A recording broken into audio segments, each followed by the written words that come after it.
who we are. So I'm Steve Knight Gregson. I'm Head of External Affairs for our what we call our strategic infrastructure projects. So the new additions to the network, mostly the linear ones around England.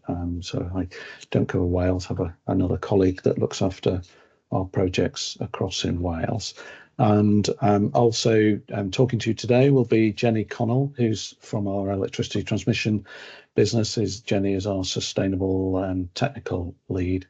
And as I said, we've got Anna and Tom as well on the call to help with questions later. So we'd like to talk a little bit about how we operate the network and our role in owner and manager of the network, and making sure we all have safe and secure electricity supplies. Say a little bit about community energy and grid capacity, and then I'll come on and talk about our proposals in the region and the Great Grid Upgrade.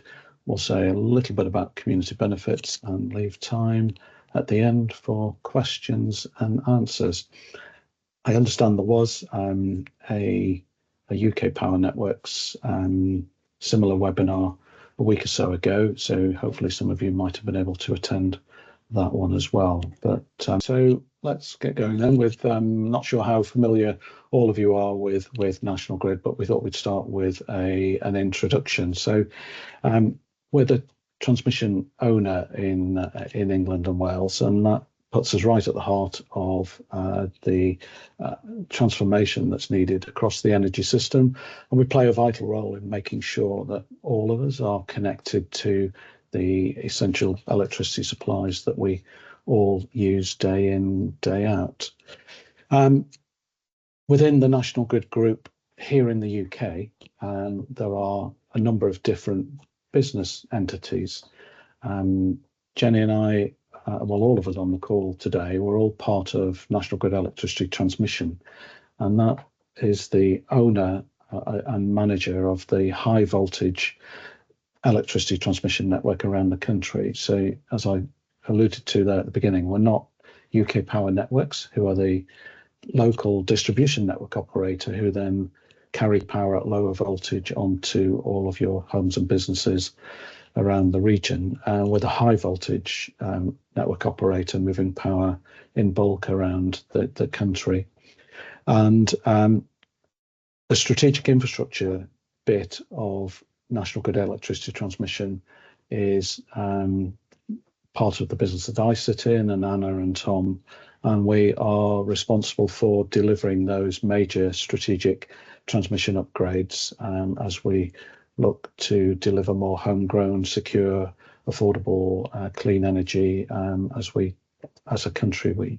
The way we generate electricity is changing. There is within the group a distribution business. It used to be called Western Power Distribution. It's now National Grid Electricity Distribution, and that is not in this particular part of the country, but it's in the Midlands, the Southwest, and in parts of South Wales and South Lincolnshire. Around 8 million customers directly connected to that. We're not here today talking about distribution. We're focusing on the transmission aspects. There is another business entity, National Grid Ventures, which in a UK context is very often working with other transmission companies in other countries to connect our network here in the UK to other networks overseas, and make sure that we all, in trading electricity terms, are making the most effective use of all of the electricity supplies that there are more broadly beyond these shores. So we've kind of covered this a bit already. We own and we operate the transmission network. So owning and managing it, and it's the backbone of the electricity transmission system across England and Wales. I think I'm going to hand over to Jenny now, who will say a little bit about how we keep the network safe and reliable. Thank you, Stephen. I actually had a couple of facts and figures, if that's helpful for the previous slide. So I'm quite new to to the sector actually. Came from a completely different sector in the water industry, but the way the transmission network was described to me was the motorways of the network, so the sort of high voltage assets. And so we own 4,500 miles of overhead lines, 900 miles of HV cables, and over 300 substations. And we also employ 2,700 staff working in electricity transmission to keep the network safe and reliable. So pretty big operation. Can we get to the next slide, please? Thank you very much. So in terms of safety and reliability, so in normal circumstances, like any organisation, we'd have an asset management plan that determines which of our assets require intervention and replacement and what the ideal time to do that would be.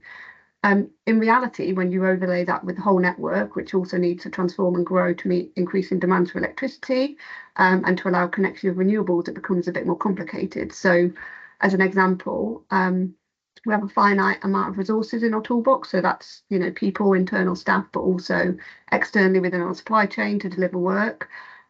We've got sort of supplies and materials and parts that we need to build and replace assets to manage. And we've also got to think about when we can switch parts of the network off to safely allow work to happen. So this may have already been covered with the DNO last time, but essentially to keep a supply of electricity to homes and businesses, we have to coordinate when we can have what we call power outages. And those outages basically allow the power to be switched off and work to carry on. But having that coordination means that we can provide alternative paths for the electricity. So basically it still reaches homes and businesses and we're not disrupting anybody's supply. So we can't just turn things off basically to do work. We're a regulated business, so we submit our sort of work plans to the regulator Ofgem to ensure as a business we're operating fairly and efficiently on behalf of the consumer. Our latest sort of price control submission, the RIIO-T3 submission, has been built around basically the need for the network to grow. And Ofgem are actually in the process of evaluating our submission alongside the other 2 transmission operators in Scotland. I think we're expecting some feedback in the next few weeks. And in parallel with that, we also carry out resilience assessments. So that covers kind of climate resilience and also wider resilience needs. And we do that because, as we all know, the reliability and the availability of electricity is really critical in all our lives. So everybody saw what happened in Spain and Portugal, where 60% of demand was cut off. And then also not long before that, more locally to the UK, the North Hyde and Heathrow power outage as well. So we are continually horizon scanning to see what's going on, what's happening out there and how that might affect our business. A couple of sort of specific examples there. So that might cover physical security, so and also digital security. So we work with government around counter-terrorism.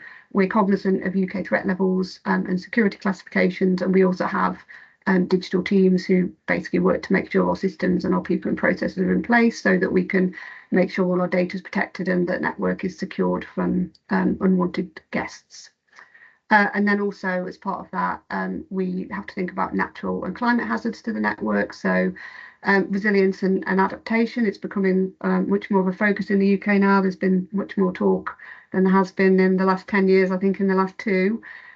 We know that our network needs to be able to withstand climate impacts. Actually in Suffolk and East Anglia, we've by the end of 25, we'll have completed our flood defence works and will be compliant with the Energy Network standards. We also recently fed into DEFRA's adaptation reporting round, so ARP reporting round 4. That's basically a set of reporting around how well prepared and kind of what we're doing in terms of kind of climate impacts against various sort of climate scenarios. I suspect Suffolk Council will probably have fed into that too, because the local authorities were also included. And those reports all support the Climate Change Committee's national adaptation plans. It's also available online if anybody would be interested in taking a look. We can share a link. Could I get the next slide? So in terms of community energy, so we have a responsibility to enable connections to people who apply. We also have to be technology agnostic. So we provide connections to the high voltage network. So that could be an energy generator like an offshore wind farm. It could also be a high use business like a data center or an individual commercial property or business. NESO, so the National Energy System Operator, hold the contract with the customer, and our role is basically to build the connecting infrastructure. There's sometimes some complexities around that might stop a simple connection, and grid capacity is one of those. So in the situation where grid capacity is an issue, we would assist NESO with exploring sort of any reinforcements that would be needed to enable the customer to connect. And we can't predict exactly what the future energy system needs will be, but we do create scenarios to understand the direction and what no regret options we can take to move the network in the right direction. Possibly some of you will be aware there are some industry changes underway, including some new roles within NESO that are going to coordinate and plan the kind of spatial infrastructure needs of the UK. Until those changes are fully in place, we're continuing to engage with our stakeholders to learn from them and to use any feedback that we're given. Next slide, please. Thanks. So one of our regular interactions is with the UK Power Network, so the distribution operator, and they cover Suffolk, and they would be the likely primary interface for homes and businesses in the region. So if customers are looking to connect, then a general rule of thumb is that anything under 50 megawatts would be a distribution level. So that might be sort of residential solar panels or small wind turbines or community energy projects. And anything over 50 megawatts would normally come to us and connect directly into the transmission network. Another point to note is that sometimes when there are large volumes of connections at the distribution level, they can aggregate up and there can be a need to increase the capacity locally. So we at National Grid Transmission would help that by working with the DNO companies to understand when, where and how best that needs to happen. Next slide, please. Great. So in terms of sustainability, so as part of the work that we do to keep the network running and to expand it, we also have a series of environmental commitments. And our commitments and targets are set out in our call it our environmental action plan. And that's something we report against annually in our annual environment report. And those documents are public facing. So again, if anybody's interested in looking at them, we can provide some links. If we get to the next slide, we've got 3 sustainability themes. So net zero, nature positive and one planet living. So in terms of net zero, as well as delivering the energy transition, which is probably our biggest contribution to climate, we also want to manage our own carbon footprint. So we have a commitment to reducing our controllable scope 1 and 2 emissions by 50% by 2030 and to net zero by 2050. And a big part of that for us in the transmission business is through reducing SF6 leakage, which forms the lion's share of our scope 1 emissions. So SF6 is it's an insulating gas that we use in lots of our assets. It has very high global warming potential. In terms of some other initiatives on how we're delivering that, we are purchasing renewable electricity. We're in the process of replacing our fleet with EVs. We are developing an energy efficiency programme for substations, and we're also in the process of phasing out diesel generator use. We're also investing in carbon compensation. So we kind of acknowledge this is a very nascent market in the UK at the moment, but that we can sort of use that commitment to support development of UK carbon and nature markets. And then finally, we're also working with some of our top suppliers to support their journey to net zero by helping them to set their own science-based targets, acknowledging that in them doing that, that would support our reductions in terms of our own scope 3 emissions. In terms of nature, we've got 2 specific initiatives. So we're delivering biodiversity net gain on 10% of our construction projects. So that includes projects that don't require planning permission and don't formally require B&G. And then we also have a target to increase the natural capital value of our non-operational land. So that's typically the land that we own around substations. And last year we delivered interventions at 10 sites and diversified 20 hectares of grassland, as well as supporting a big increase in educational and community visits. And then finally, in terms of resource efficiency and one planet living. So some of our commitments on resources are to send zero waste to landfill. recycle 80% of construction waste and to increase our operational recycling rates to 60%. We've also got 2 refurbishment centres in the UK. So they're completely closed loop processes for removing, refurbishing and then reinstalling switchgear equipment. And we also, as part of that, maintain a high focus on environmental management measures, recognising that prevention is better than cure. So we're certified to ISO 14001, and we work very hard to prevent incidents across our business. So yeah, we're working to our T2 price control commitments at present. That's just a flavour. If anybody wants to see more detail, as I say, there's lots online, and we've also got our T3 commitments available online as well. If anybody wants to take a look. Thanks. Thank you.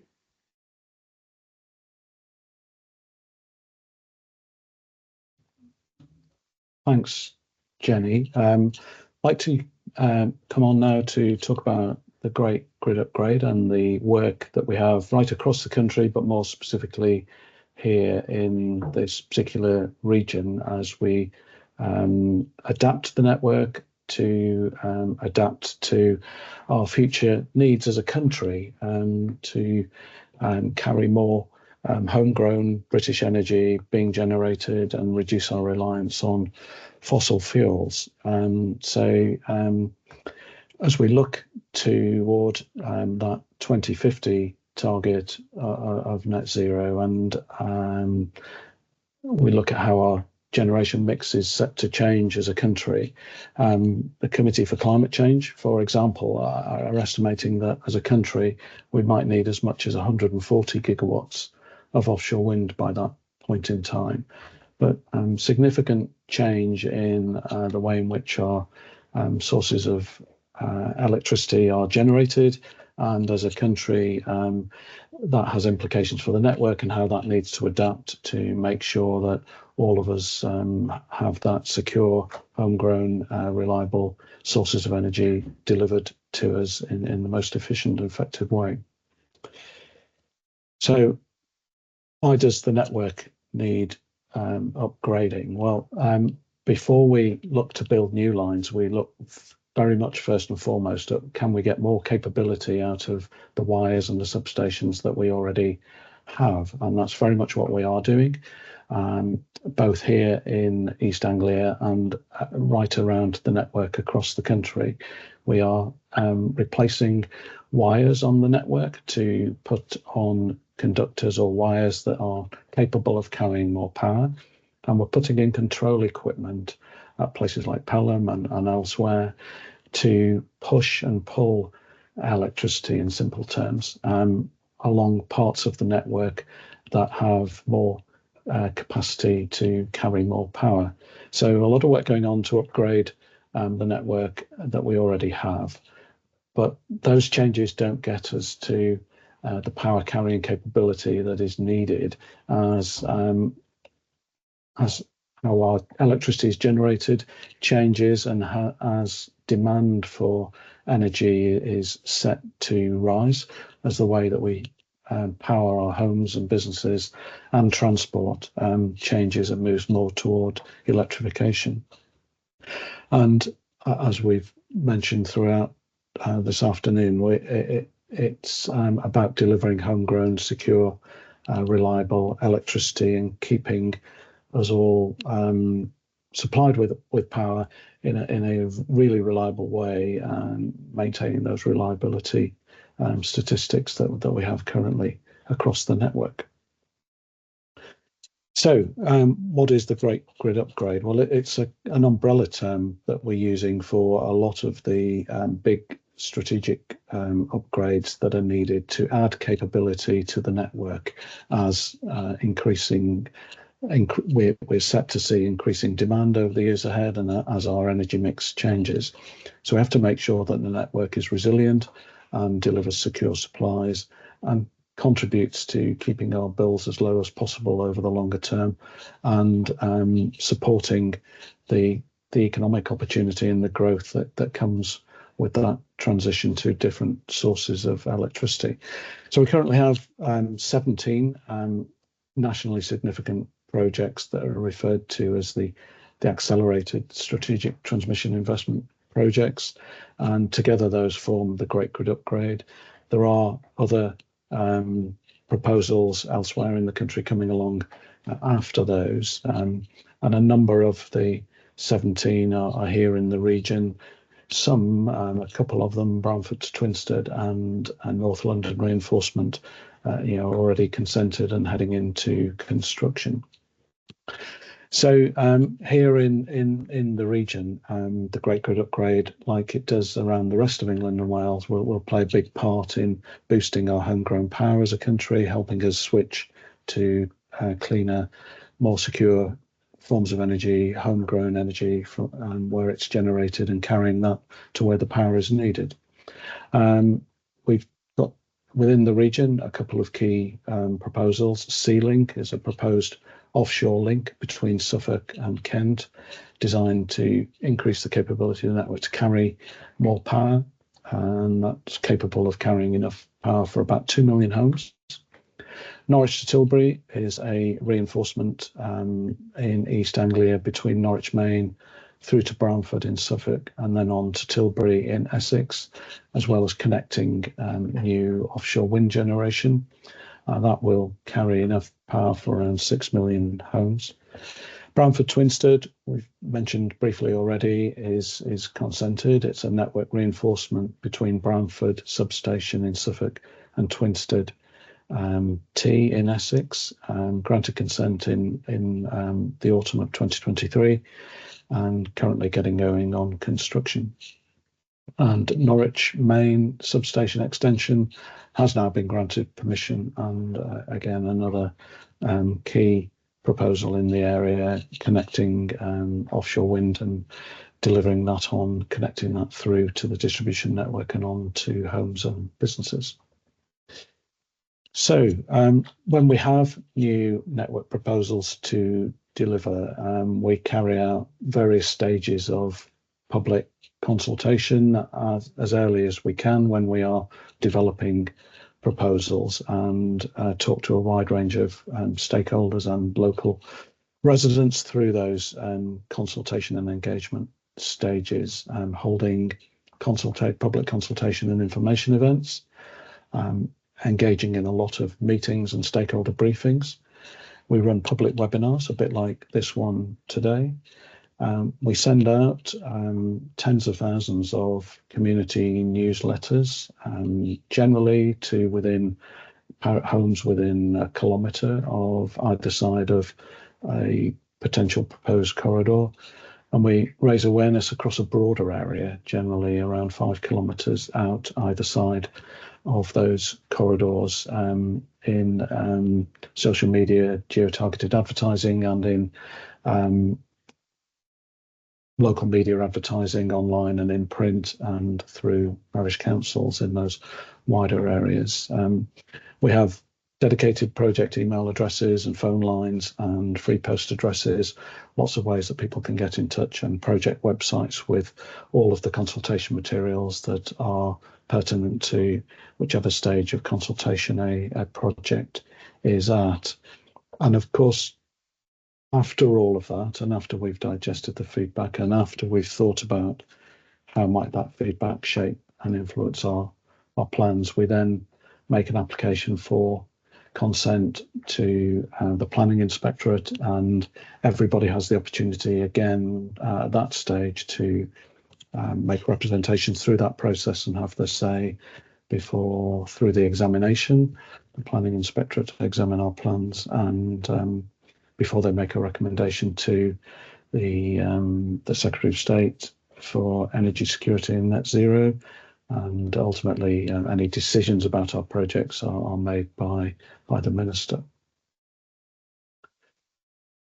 So a little bit about environmental impact assessment. So as you can imagine, with a proposal like that and the various stages of consultation, a really key part of how we develop our projects is the very detailed work that our consent colleagues lead, with a whole series of consultants looking at the potential possible or significant environmental effects, assessing those, looking at how that might have a bearing on our routing and siting options, looking at how that might inform how we, using the mitigation hierarchy, how we might mitigate and ultimately potentially compensate for.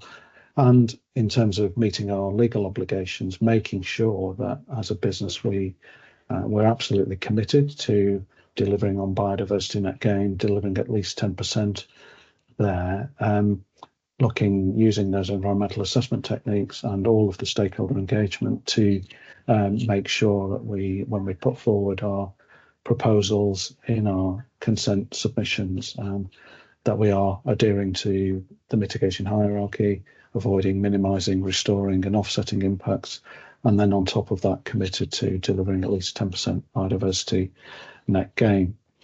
The environmental statement in that regard is a really key document when we get those development consent order applications in and submitted, and those set out all of the results of all of that survey work, all of the detailed assessment and all of the mitigation and compensation proposals and biodiversity net gain proposals that are part of the application submission.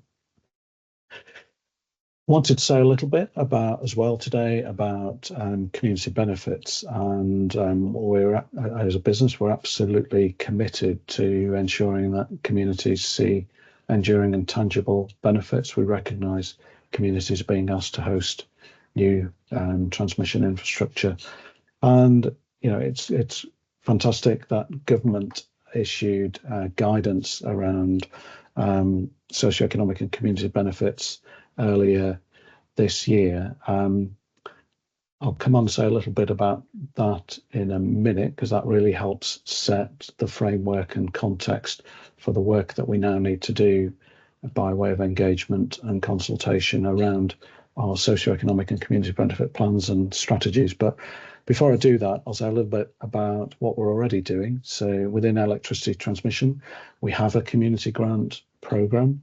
All the details are in the link there on the slide deck, and we not-for-profit and charitable organisations can apply for grant funding when we are working in an area. So if we talked earlier about getting as much capability out as we can out of the wires and the substations that we've already got, where we are carrying out works on the network, then our community grant programme is open for charity and not-for-profit organisations to apply for grant funding for initiatives that are going to deliver social, environmental and economic benefits in the local community. We've got a Grid for Good Energy Affordability Fund, which again involves donations to charities and organisations, particularly focused on vulnerable households in the UK. So funds going from that into Affordable Warmth Solutions, Fuel Bank Foundation, National Energy Action and the National Energy Foundation. Through Grid for Good, we work with 3 UK supply chain partners, providing training and employment opportunities for young people. And that has an ambition and aim to deliver 125,000 volunteering hours and are positively impacting on 22,500 young people by 2030. And through employability, we've got an employee-led supported internship programme for young people 16 to 24 age range that have special educational needs and disabilities, and that primarily runs at 2 of our key sites at National Grid House in Warwick and at Wokingham. Let's move on to the next slide. So I mentioned this briefly a moment or 2 ago. In March, the government published guidelines for how communities that live near new above ground onshore electricity transmission infrastructure should benefit from it. And that's really important because as a regulated business, all of the cost of everything that we do finds its way onto all of our bills.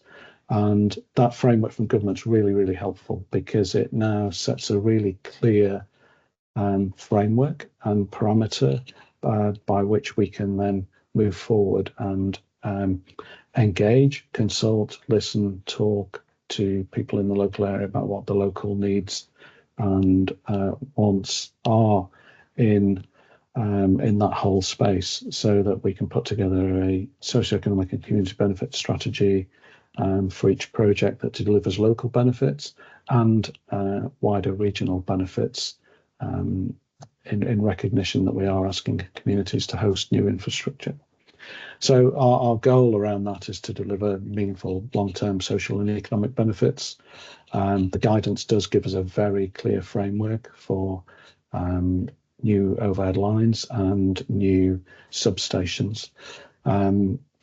Those funds need to be put in place on each project to enhance the local area and support local people, and we will tailor what we deliver by listening to you and what the local communities and what local stakeholders determine are the priorities and where the focus should be. So it will be a combination of local grant funding opportunities in addition to what we already have by way of a community grant programme, and potential investment in more regionally focused partnerships like skills development programmes, but strategic regional initiatives as well. But when you add together all of the projects in the whole of the East Anglia and taken together with London and the South East, so a bigger area than just East Anglia that we're talking about today, but in total there we're looking at a potential package of around 45 million across all of those projects. In addition, and this is very much in government's space, but there's the announcement in March talked about government's intention to put in place a proposed energy bill discount scheme. Plans to introduce that expected to be in place from around 2026. Broadly, from the announcement earlier in the year, expected to be around £2,500 over 10 years per eligible household, so £250 per year per household, and relating to households within 500 metres of the infrastructure. It is, as I say, evolving government policy and will require new legislation for government to bring that in.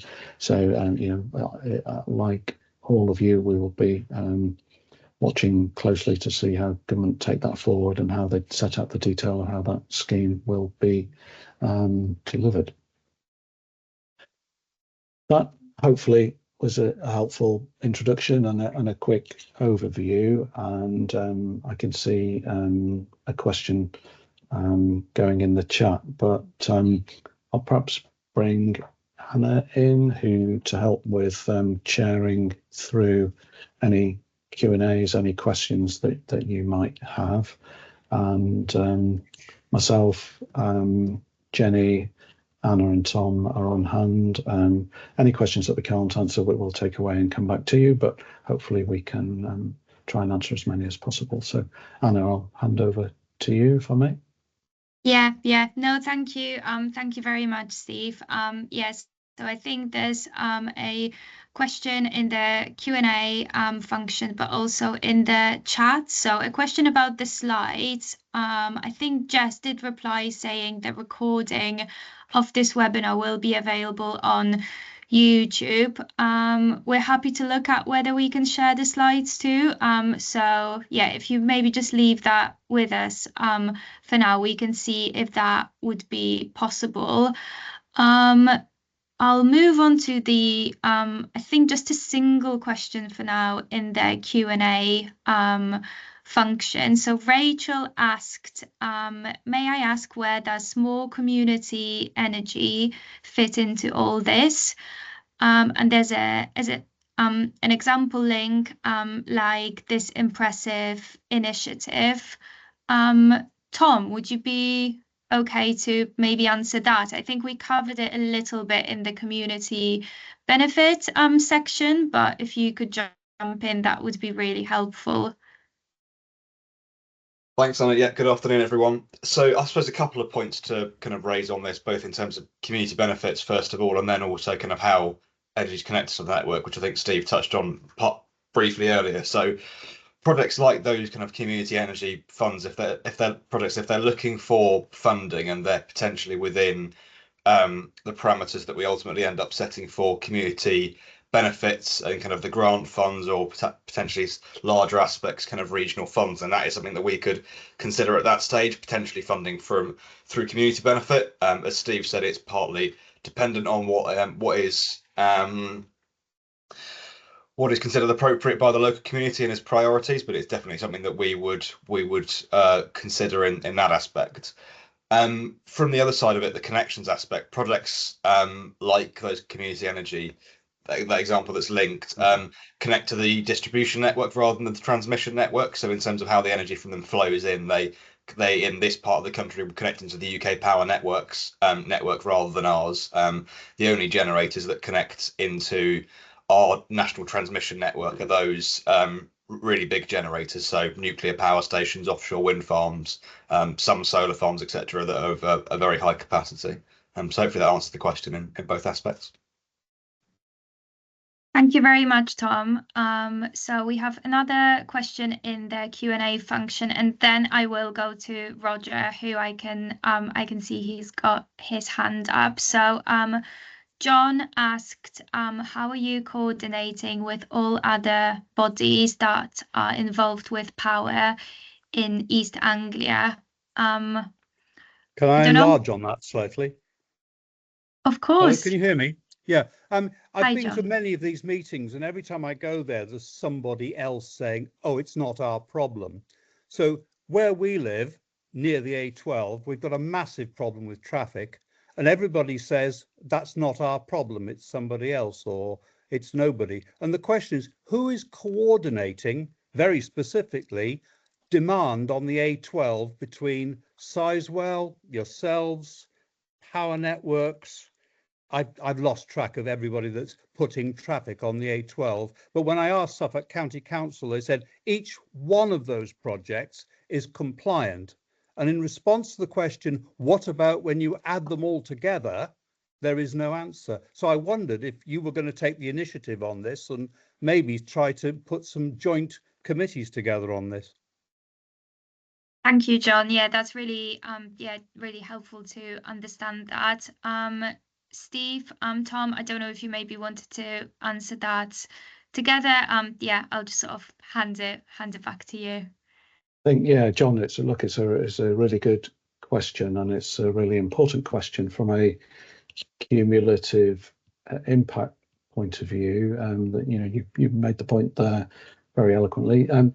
It's incumbent on any developer when they are carrying out their environmental impact assessment to look at cumulative effects from known projects. So there's a kind of prescribed way of doing that. But each time a new project goes through a DCO examination, sorry, I used an acronym there, a development consent order application examination. So the types of consent that I referred to earlier, where government ultimately is the decision maker, or the minister rather, is called a development consent order under the Nationally Significant Infrastructure Project regime set by the Planning Act.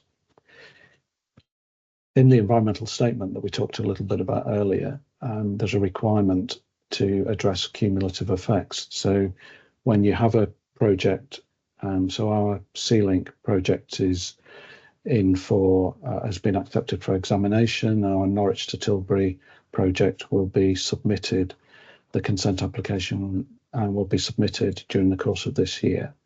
When those go through the examination, then those cumulative effects will be a key consideration as part of the examination, and therefore are a factor in the planning inspectorate's analysis and recommendations when it gets to making a recommendation to the minister. And ultimately, it's a consideration for the minister in determining whether to grant consent.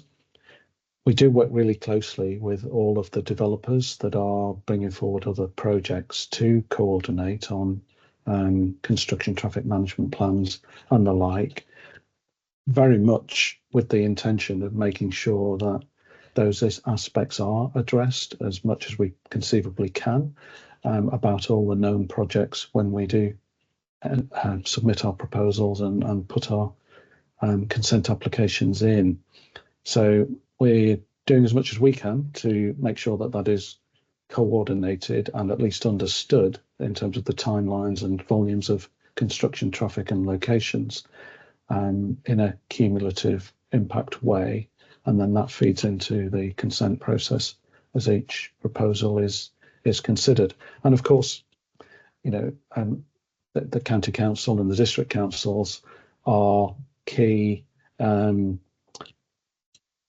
statutory bodies and stakeholders with highway responsibilities that will be commenting on our submissions and commenting on all of those aspects when each project comes forward at the examination.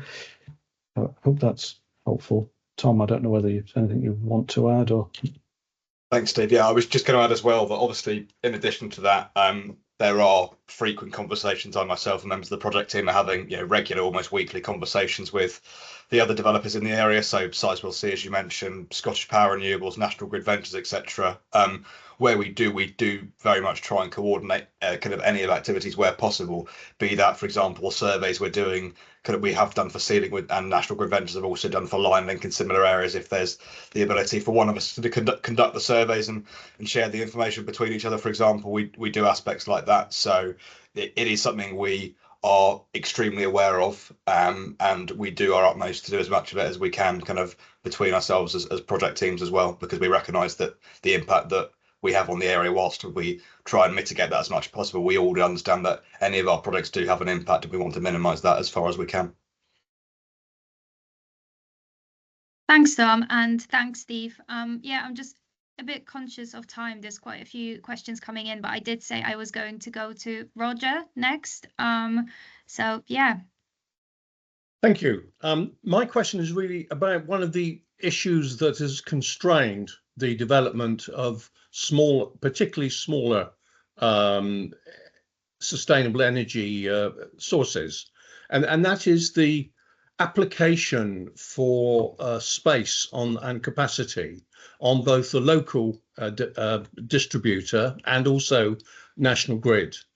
Now, that was changed by the regulator recently, and I wonder whether the new arrangement is actually working, and that major projects which do have a very distinct possibility or probability of going forward are now being accommodated earlier rather than having to wait 12 or 13 years before they get the go-ahead.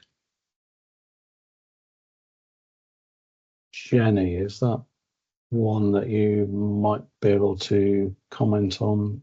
I think, Roger, you're referring to queue reform there. Yes. Yes, yeah. It's not something I've got the information on to hand. Sorry, I think we'll need to take that one back. Yeah, I think it's an interesting question, Roger. I think it's very early days, I think is the short answer, but none of us on the call today are immediately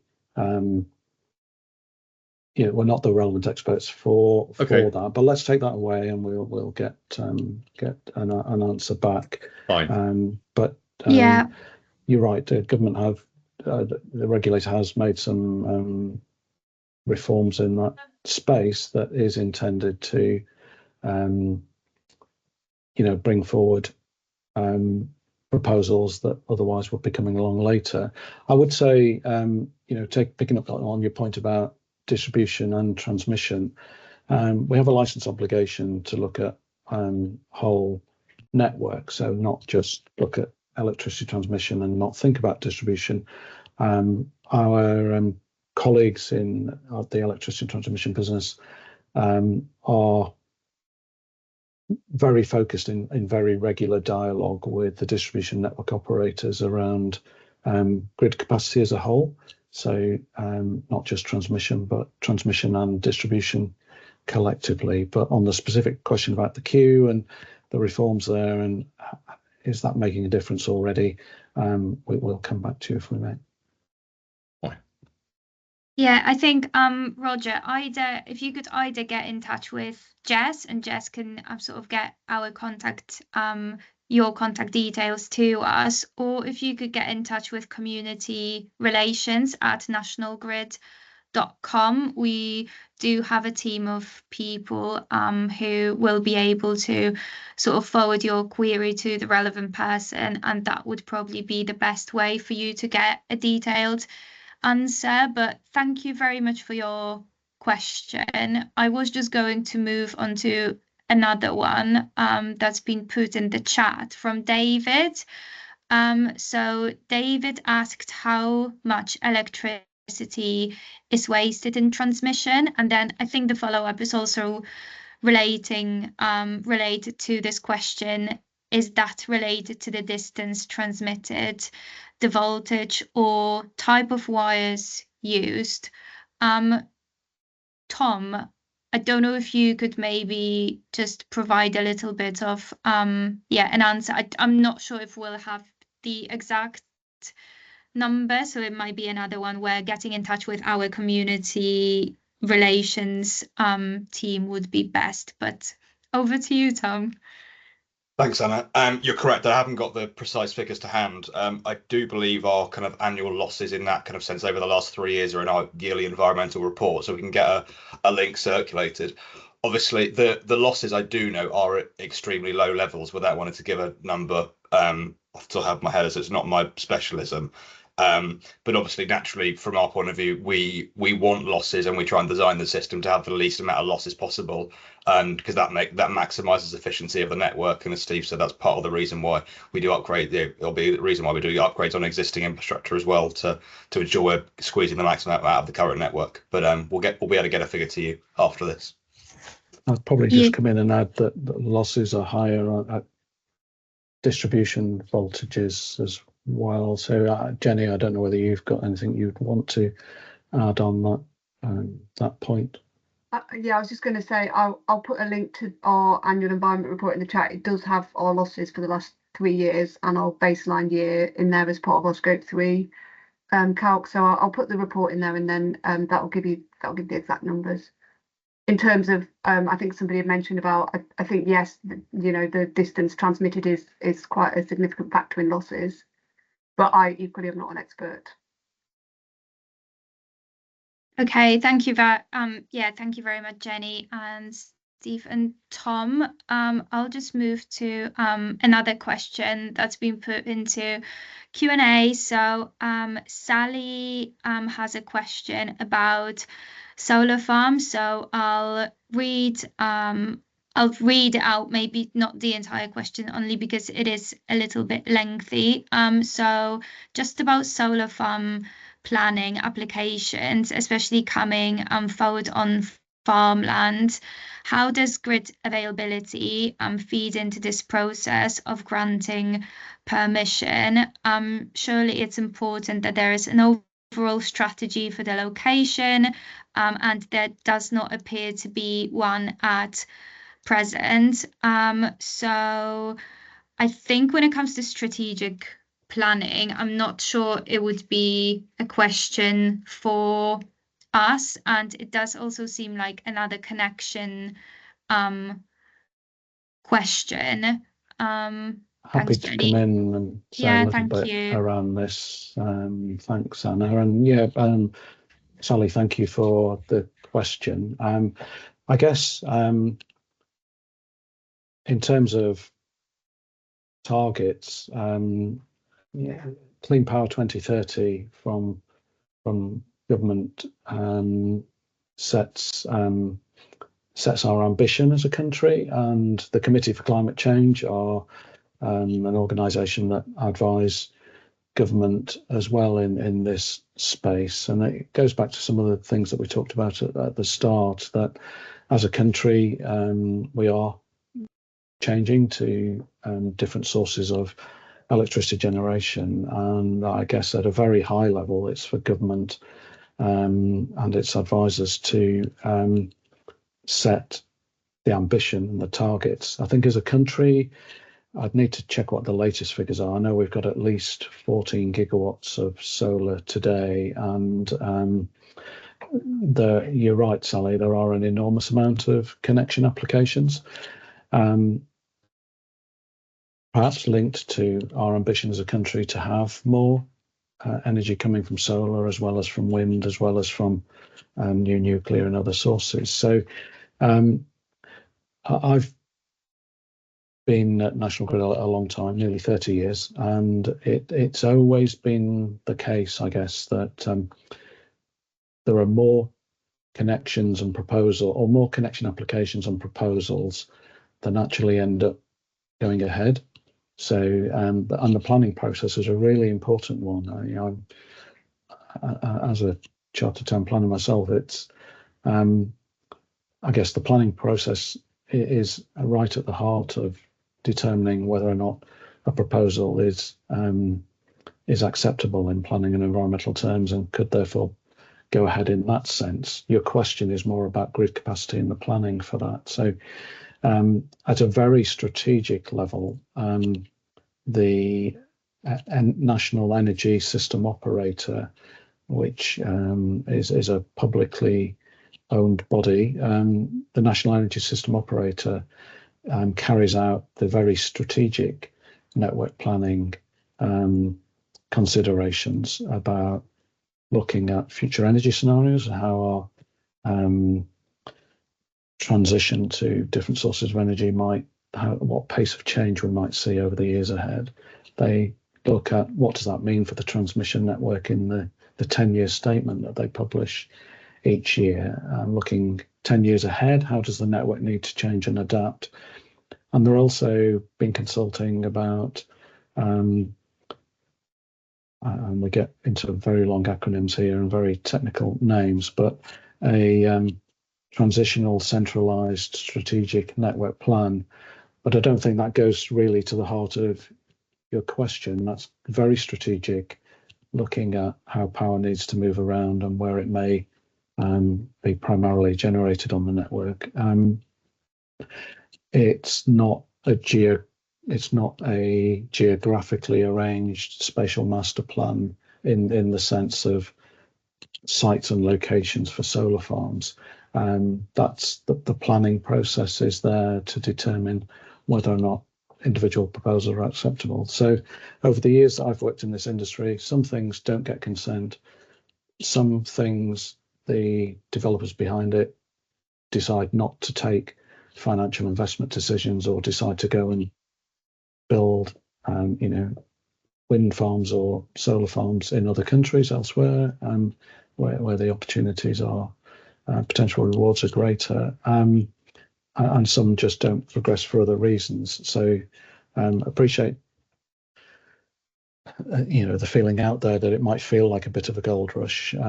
It was no different in many respects in the 1990s when the country was transitioning from oil and coal-fired power stations to more gas-fired generations on the network, and indeed back then it was referred to as the dash for gas. Not sure if I've answered your question there, but hopefully given a bit of information around it. Thank you very much, Steve. And yeah, thank you so much, Sally, for the question. I did put in the chat NESO's contact details. So similarly to National Grid, they have a team of people dedicated to answering any questions. So I think especially regarding strategic network planning, they might be able to help answer that a little bit more too.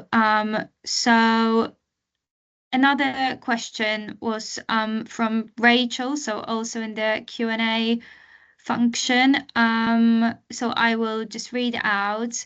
How much energy do we actually need? There is no national conversation I'm aware of about this. Is it a possible part of the equation that we are all encouraged to use less? Does Starmer's government plan to export any of our energy? Do we know? I think it would be really, really helpful if we could have someone from the government on this call, but yeah, that isn't the case. Steve, I can see you've got your you've unmuted.